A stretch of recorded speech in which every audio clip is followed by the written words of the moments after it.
পোস্টকার্ডে জমা পড়ল বাংলার বেকারদের আর্তনাদ। চাকরি নেই, কিন্তু প্রতিশ্রুতির পাহাড় অটুট। এই বৈপরীত্যের বিরুদ্ধেই এবার কলম ধরল জনতা। মঙ্গলবার দুর্গাপুরের বেনাচিতি কাইজার মোড়ে রাজ্য বিজেপি যুব মোর্চার উদ্যোগে এবং যুব নেতা পারিজাত গঙ্গোপাধ্যায়ের নেতৃত্বে অনুষ্ঠিত হল চাকরি চাই বিজেপি তাই কর্মসূচি। লক্ষ্য একটাই, রাজ্যের বেকার যুব সমাজের দাবিকে সরাসরি মুখ্যমন্ত্রীর টেবিল পর্যন্ত পৌঁছে দেওয়া। এই কর্মসূচিতে সাধারণ মানুষ পোস্ট কার্ডে নিজেদের চাকরির দাবি লিখে ড্রপ বক্সে জমা দেন। কেউ লিখেছেন বছরের পর বছর পড়াশোনার পরও চাকরি না পাওয়ার কথা, কেউ লিখেছেন নিয়োগ দুর্নীতিতে ভবিষ্যৎ ধ্বংস হওয়ার অভিযোগ।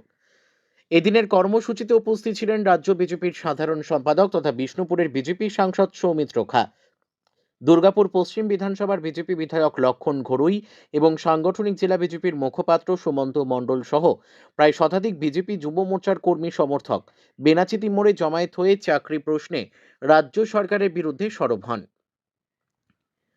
রাজ্য সরকারের একের পর এক নিয়োগ দুর্নীতি, পরীক্ষায় অনিয়ম এবং যোগ্য প্রার্থীদের বঞ্চনার প্রসঙ্গ তুলে রাজ্য সরকারের ভূমিকার তীব্র সমালোচনা করেন।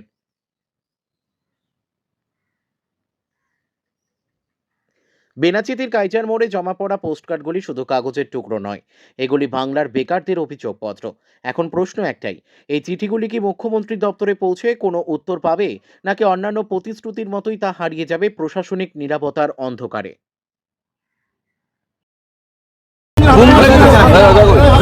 এই যে এখানে দুর্গাপুরের যুব মোর্চা পারাজিতের নেতৃত্বে আমরা সবাই উপস্থিত আছি। মাননীয় লক্ষণ দা উপস্থিত আছেন। চাকরি চাই বাংলা, নিয়োগ চাই, নিয়োগ চাই, নিয়োগ চাই বিজেপি তাই। মাননীয় মমতা বন্দ্যোপাধ্যায় পশ্চিমবাংলায় 15 বছর ধরে যুব সমাজের মেরুদণ্ডটাকে শেষ করে দিয়েছেন, যুবতীদের মেরুদণ্ডটাকে শেষ করে দিয়েছেন। আর কত কত জ্বালাবেন বাংলাকে? তাই যুব মোর্চা প্রতিটি বুথে বুথে পাড়ায় পাড়ায় সব জায়গায় প্রোগ্রাম করছে। নিয়োগ চাই বিজেপি তাই এই প্রোগ্রাম করছে। শিল্প সম্ভাবনার কথা কতটা আপনারা বলছেন? হয়তো 87 কোটি টাকা দিয়েছে শিল্পের জন্য, আর 5761 কোটি টাকা দিয়েছে মাদ্রাসা বানানোর জন্য। পশ্চিমবাংলায় মাদ্রাসায়ন সরকার, পশ্চিমবাংলায় ভাতার সরকার, পশ্চিমবাংলায় দুর্নীতি সরকার, সবাইকে ডুবিয়ে দেবেন। এই মমতা বন্দ্যোপাধ্যায়ের সাথে যারা ছিলেন, মুকুলদা তিনি ডুবেছেন, পার্থ চ্যাটার্জি জেল খেটেছে। আপনার এই মুসলিম সম্প্রদায়ের ভাই বোনের, আমি তোয়া সিদ্দিকীর উদ্দেশ্যে একটা কথা বলবো। তোয়া সিদ্দিকী মহাশয় এই এলাকার মুসলিম সমাজের একজন বলতে পারেন বড় মুরব্বী এবং তিনি তার ধর্ম নিয়ে প্রচার করেন।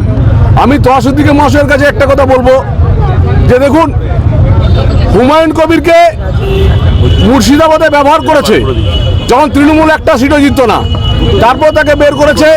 তার শ্বশুরের সম্পত্তি যে জানি না এনডিপিএস কেস দিয়ে কী সব করেছে। আমি এটুকু বলে রাখি, বাংলায় মমতা বন্দ্যোপাধ্যায় যার মাথায় হাত দিয়েছেন তিনি ধ্বংস হয়েছেন। এই তোয়া সিদ্দিকী ইনাদের পরিবারকেও ধ্বংস করে দেবেন, মুসলিম সমাজকেও ধ্বংস করবেন। হিন্দুত্ব সমাজের কালী পুজো করতে গেলে উনি কালী পুজো করেন, খুব ভালো কথা, কিন্তু কালী পুজো করেন বলে হিন্দু সমাজকে উনি ধ্বংস করে দিয়েছেন। কালীর নাম করে তিনি হিন্দু সমাজের একদম উঠিয়ে দিয়েছেন। এইবারে মুসলিম সমাজকে ধরেছেন, মুসলিম সমাজকে ধ্বংস করবেন। তিনি যার মাথায় হাত দেবেন, সোনালী গুহ, তিনিও ধ্বংস হয়েছেন। সবাইকে উনি ধ্বংস করে দেবেন। ধ্বংসের নেত্রী, ধ্বংস নিয়ে যার জন্ম, যার ডেস্টিনি হচ্ছে ডেস্ট্রয় করা, ডেস্ট্রয়ের নায়ক নায়িকা যিনি, তিনি হচ্ছে ডেস্ট্রয়ের নায়িকা মমতা বন্দ্যোপাধ্যায়। আর সমস্ত পুলিশ অফিসারদেরকে বলতে চাই, কারা কারা এই রাজীব কুমারকে না যতদিন বেঁচে থাকবেন, রিটায়ার্ডের পরে ওনাকে সারাদিন মনস্তাপ করতে হবে জীবনে কি বড় পাপ করেছেন। আলাপন বন্দ্যোপাধ্যায়কে মনস্তাপ করতে হবে। যতগুলো পুলিশ অফিসারকে উনি সঙ্গে নিয়ে আছেন, সব পুলিশ অফিসারকে জেল খাটতে হবে। আপনাদের এখানে মনে হয় কোনো পুলিশ অফিসার জেল খাটছে, তাই না? খাটবে হয়তো, মানে হয়তো ডাক পড়েছে, এটি ডাক পড়েছে, দুটো অ্যারেস্ট হয়েছে না? ওই যে মমতা বন্দ্যোপাধ্যায়ের হাত ইডি কেন? মমতা বন্দ্যোপাধ্যায়ের আশীর্বাদ যার মাথায় থাকবে, যতগুলো আইপিএস অফিসার মাথায় হাত ছিল, কোটেশ্বর রাও থেকে শুরু করে সবগুলোর বিপদগুলো খুব তাড়াতাড়ি আসবে, শুধু দেখতে থাকুন। বলুন আপনাদের কি অবস্থা বলছি চাকরি চাই বাংলায় এই উদ্দেশ্যে আপনারা আজকে পথে নেমেছেন, কিন্তু এটাও তো প্রশ্ন উঠতে পারে যে কেন্দ্র সরকার বলছিল প্রত্যেক বছর 2 কোটি করে চাকরি দেবে। আমরা একটা কথা বলি, রাজ্যের সমস্ত ছেলে মেয়েদেরকে ব্যাঙ্গালোর যেতে হচ্ছে, আর নাহলে গুজরাট যেতে হচ্ছে চাকরি করতে, বা দিল্লি যেতে হচ্ছে চাকরি করতে, উত্তরপ্রদেশ চাকরি করতে যেতে হচ্ছে। আপনার পরিবারের কাউকেও, আমি তো শুনলাম আপনার ভাইও তো চলে গেছে নয়ডা চাকরি করতে, কেন বলুন তো? কারণ বাংলায় চাকরি নেই। ওই রাজ্যে প্রত্যেক জায়গায় যদি হিসাব করে দেখেন 2 কোটি না 2.5 কোটি করে চাকরি হচ্ছে। বলছে আজকের প্রোগ্রামটা কি, মানে কি নিয়ে একটা নিয়োগ চাই বিজেপি, তাই লক্ষণদা আছেন, আর তারাজিতের নেতৃত্বে যুব মোর্চা আমরা সবাই করছি।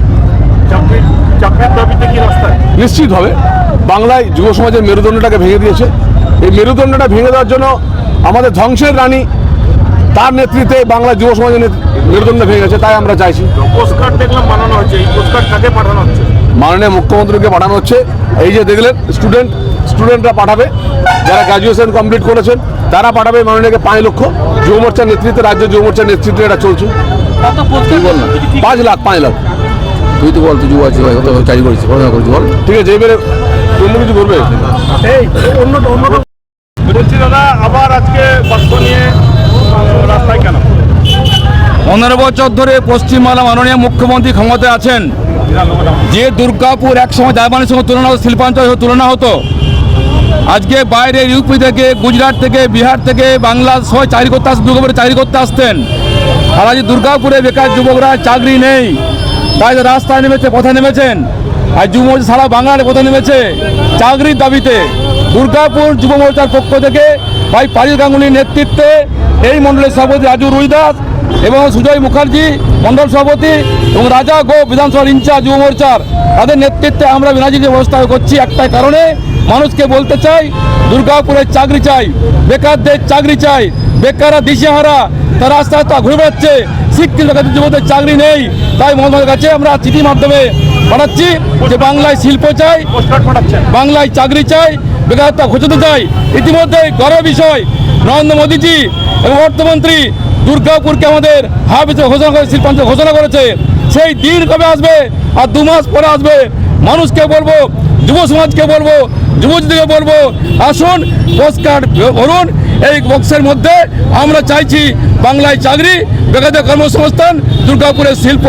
সেই কারণে আজ যুব মোর্চার পক্ষ থেকে বাইরে এখানে এসছেন, ড্রপ বক্স করেছেন, মানুষের কাছে যাচ্ছি, যুবদের কাছে যাচ্ছি যে এই বক্সের মধ্য দিয়ে পোস্টকার্ড আছে, খায়ে ফেলুন এবং মোদীর কাছে চাকরির দাবি করুন। জানি আমরা এই দাবি কিছু হবে না, করতে পারবেন না, 15 বছর পারেননি, কিন্তু আমরা বলছি 2 মাস পরে বাংলায় সরকার প্রতিষ্ঠা হবে, দুর্গাপুরে শিল্প হবে, দুর্গাপুরে আমরা চাকরি দেবো, বেকারদের দুর্গাপুর ছেড়ে আর বাইরে যেতে হবে না।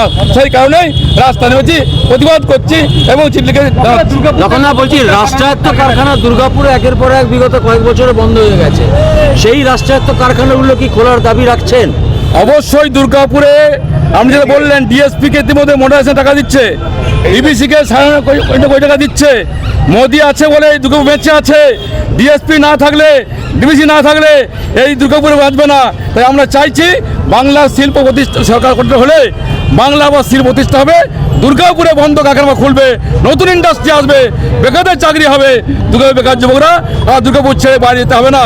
সেই কারণেই আজ যুব মোর্চার নেতৃত্বে রাস্তা রয়েছি এবং পোস্ট কার্ড এখানে বিলি করতে আমরা দিচ্ছি।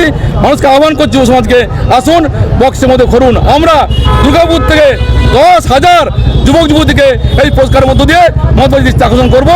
মানুষকে বলবো এগিয়ে আসুন, রাস্তা নামুন, প্রতিবাদ করুন, নাহলে বাংলা বাঁচবে না। আর বাংলার নাম বাঁচলে পরে দুর্গাপুর বাঁচবে না। তাই ভাবার কোনো কারণ নেই। মুর্শিদাবাদ চলছে, মালদা চলছে, দুর্গাপুর আগামী চলবে। মালদায় আগুন জ্বললে পরে দুর্গাপুর রাস্তা বন্ধ পড়বে। তাই বাংলা সুরক্ষিত নেই, তাই বাঙালি সুরক্ষিত নেই, বেকারদের চাকরি নেই, কর্মসংস্থান নেই, শিল্প নেই, নেই নেই নেই হাহাকার। আর সেই কারণে যুব মোর্চার রাস্তা বেরিয়েছে চাকরির দাবিতে।